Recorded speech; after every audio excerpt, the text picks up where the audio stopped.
So, today I want to talk a little bit about mental health because it's been making the rounds on the YouTube comment sections, and especially with this BetterHelp,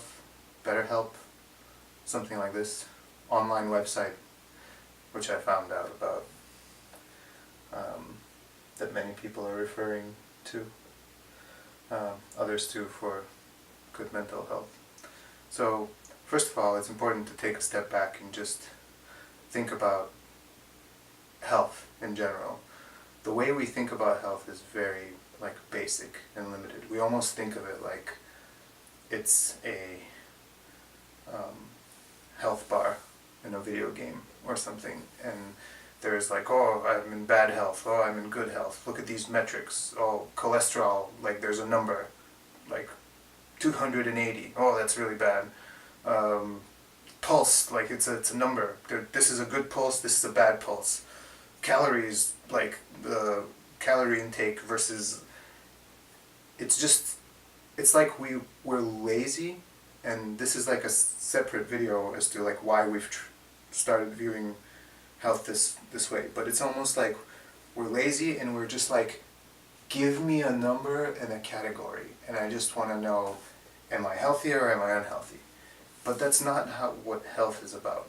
In all health, the health of the globe, the earth, the health of every animal, the health of every human being, the health of a tree, the health of a star, right?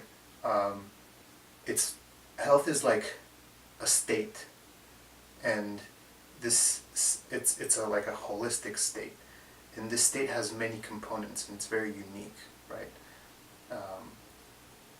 And you need to be able to kind of get a feeling of every component individually, and every component in relation to every other component, and then also every component in relation to the sum of all of them, to the whole, and then every component in that sum in relation to the environment around it, right? And it's more, I would say, understanding health is more like understanding a poem or understanding a book, or a piece of literature, than it is understanding a number. Numbers can give you some indication, but you also need to be able to feel a relationship. And that's why in a lot of ancient health medicinal practices, it's all about having this inner relationship with yourself. And you know more than anyone else how healthy or unhealthy you are. And you don't need someone to measure say, oh, your blood pressure has increased. Because they actually don't have the full picture, and it's very hard for them to. Imagine how many people we are on the planet, right? And even if you live in a rich society where you get a lot less people per doctor, when you go to this doctor, you are one of 12,000 people that goes to this doctor. And can you imagine now being the doctor and having 12,000 people, and the best you can do is just monitor several things and just see if one skyrockets and be okay, that's a bad sign, because this textbook that I studied for through 13 years of medical school, all the things that were written in the textbooks, right here it indicates that that's a bad sign. And it's a very impersonal way of looking at medicine. But I'm not ragging on it, because maybe it's infeasible to have specialists, doctors that learn all of this stuff to look at every person fully and holistically, right? But they don't have to be doctors. The best way, and this is going to be a theme that prevails in this channel, the best way is always to have people themselves, to have every individual human being know and care a little bit about their health, and their friends' health and their co-workers' health and just other people around them. So if you have a little bit more caring and a little bit more awareness, you can actually do a lot of things that a doctor can't do. So going back to mental health, this is exactly the point there as well. Mental health especially is an interpersonal thing. And mental health especially is the thing that you can help someone like a family member or a friend a lot more than a doctor can help them. Even a professional like licensed doctor. Because you know them. And if you actually spend some more time thinking about their problem, like why are they having this problem? Why are they, down? Instead of always just giving like quick judgment or something, or not wanting to deal with it, or not wanting them to feel embarrassed that you know about this and you want to like confront them about it. It's not that difficult. It's made to be, I swear, it's like for everything that's meaningful in life, we're taught constantly through school and through everything, we're taught like, this is too difficult for you. Don't even try. It's going to be a hot mess. You're going to be the one to blame. You don't want to be the one to get blamed with someone else's outcome. Let the professionals handle it. Let the mechanics do your car. Let the doctors, take care of your health and your loved one's health. And let, the professional like psychiatrists and psychologists and therapists, whatever, make statements about mental health and deal with people's mental health. But then that's a bunch of bullshit because a company comes around, right, that wants to make profit and is like, hey, we're going to like circumvent this and we're going to offer help through like online. And it's like, we have a charitable, goal, mission, so we're good. Everything's going to be great. But it's not charitable because it's for profit, and it's not charitable because it's not the right way to deal with mental health. You can't talk to someone, already talking to a therapist, the first thing a therapist will do is try to get to know you, try to like get to know like what kind of a persona you have, because different people have different characters and different personas that deal with problems differently. So if you're of a type of person of type A, and even they generalize, because I would like to say that every person is very individually unique, but they use a tool which is very good, which is like generalizing into this type of persona, for instance. And they say, okay, if you have this type of persona, then I understand how this thing is weighing you down. Where if you had a different type of persona, it would weigh you down in a totally different way, and we'd have to address it in a different way. So there is a lot of this getting to know you that therapists do. And to have an online therapist that like sees you twice a week and sees you through like a chat or something is total bullshit. All they're doing is making you feel not lonely. But you shouldn't pay to feel not lonely. And this is what's driving me crazy. This is why I needed to make this video. We're in the age of the internet. Like, we can do better than this. We can do better than fucking anonymous comments on YouTube and like everyone feeling super detached from themselves.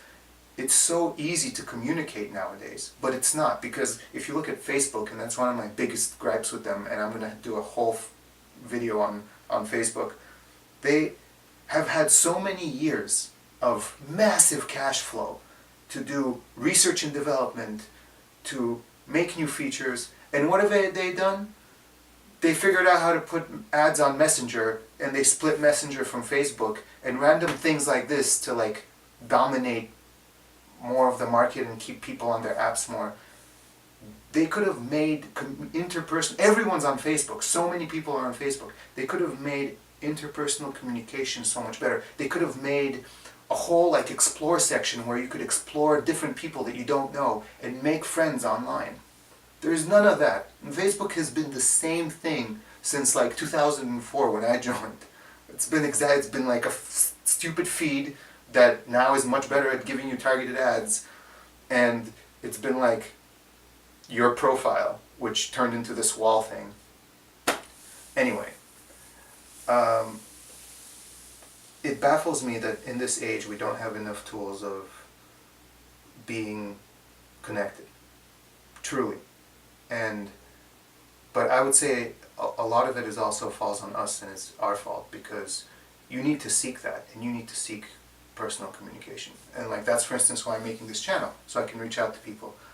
Right now the channel has 0 views as I'm making this video. I mean, and 0 people have, because I haven't uploaded anything yet. But even if like 10 people look at this, if some of them are interested in what I have to say and have something to say back, and we start a conversation, that'd be really cool. And I don't know how this would scale if things ever got to like 1,000 people watching or more, but like I think that, well, you know, I'll cross that bridge when I get to it, but I think that I'll always be committed to like communicating to people and like incorporating my videos into like what kind of feedback people are giving, because I want to illustrate that you can do this online. And in terms of mental health, it's much better to talk to someone, even a stranger online, but that's a person, and that's not getting paid to do that for you. Go find someone on like some anonymous board on Reddit and just be like, hey, can I talk to you? I'm really lonely. And they can be a dick and say like, screw off, I don't have the time. Or they can be like, yeah, sure, I'll talk to you. As a matter of fact, I was really into like online gaming in first and second year of college. But the main reason I was into online gaming wasn't the game itself. I enjoyed playing the game, but it was the connections you made. And it was because a lot of times through the online game I met people who I could then talk to. And they had problems, I had problems, and we would talk to each other. That's also what I love about travel. As I travel around the world, I've sat down, I've talked to a farmer in Latin America that had nothing to do with my life, I had nothing to do with them, and then we talked for like 4 hours one day. I never saw them again. But I'll always remember the things we talked about. And it helped me express myself, and it helped me listen to someone else. And the more you do things like that, the more solid you are in terms of your mental health. So stop like relying on TV to relax. Stop relying on online therapists that you pay money for to relax, and just find someone to talk to. Also, read some books. Books are an amazing thing where people have put down their thoughts, and you could read a book that's not just some like book on Amazon that's like book of the week, you know, brainless adventure 3, but like a deep book that's like a staple in like philosophy or psychology. And you can read that and you can say, I get this person. Wow, and they lived and died before me, but like I really have a connection there. And the more you connect, the more you can feel better on a mental level. So look for those connections and actively pursue them, and it's going to be much better than